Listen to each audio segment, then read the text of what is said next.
What is the difference between pale ale and brown ale? Today we're going to examine two different beers, the pale ale and the brown ale. What makes them different? How do they taste? And what are some of the history that led up to these two different types of beers?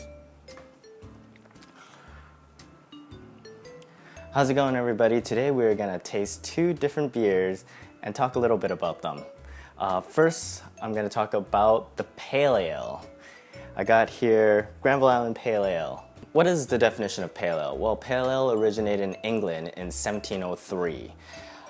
The process of making pale ale was the malt was roasted with Coke, not Coca-Cola, but a processed coal fuel. The result is a more lighter colored beer compared to the other beer on tap at the time, so hence the phrase pale ale. Pale ale also has this malty flavor. Malty is, I find it kind of coffee-like. Another quality of pale ale is that it accentuates hoppy flavors. So IPA, that is why it's so bitter, because pale ale really helps bring out that flavor. All right, next beer, we have brown ale. So what is brown ale? Well, brown ale is obviously a darker colored ale.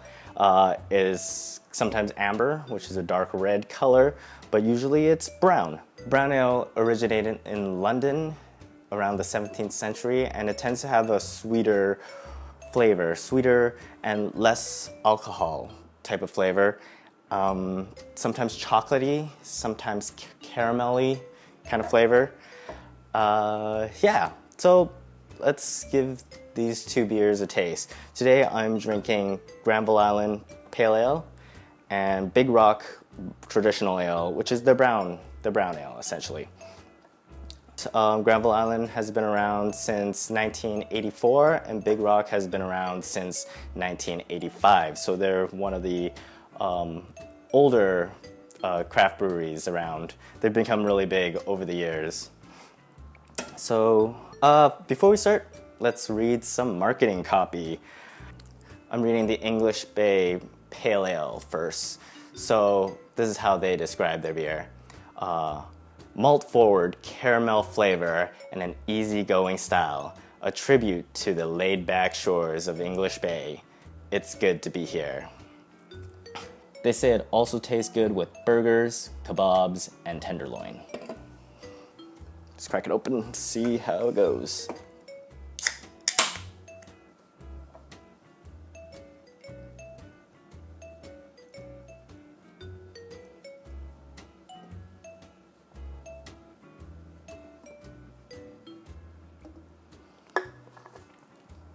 There you go. And now,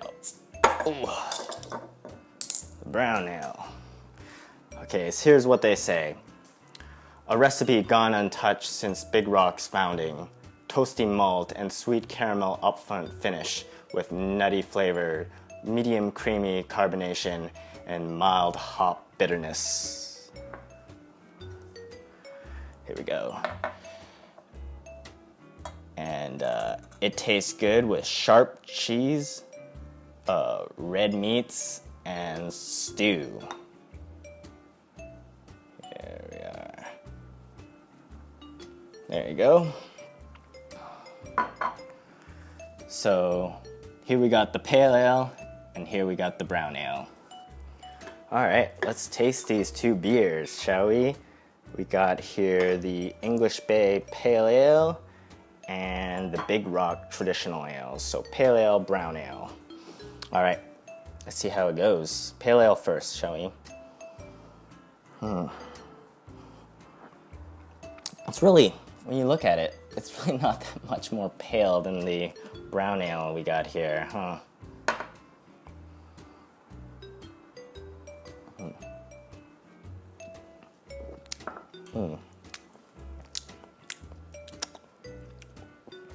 Yeah, it's a bit of coffee flavored.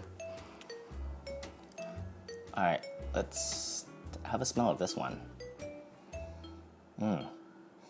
It's a little more pungent, to be honest.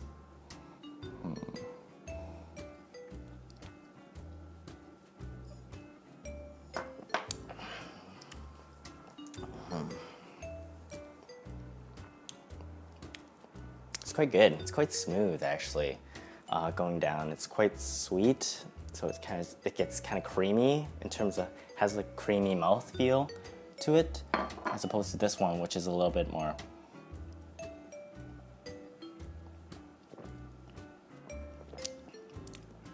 Yeah, it has a little bit more bite to it.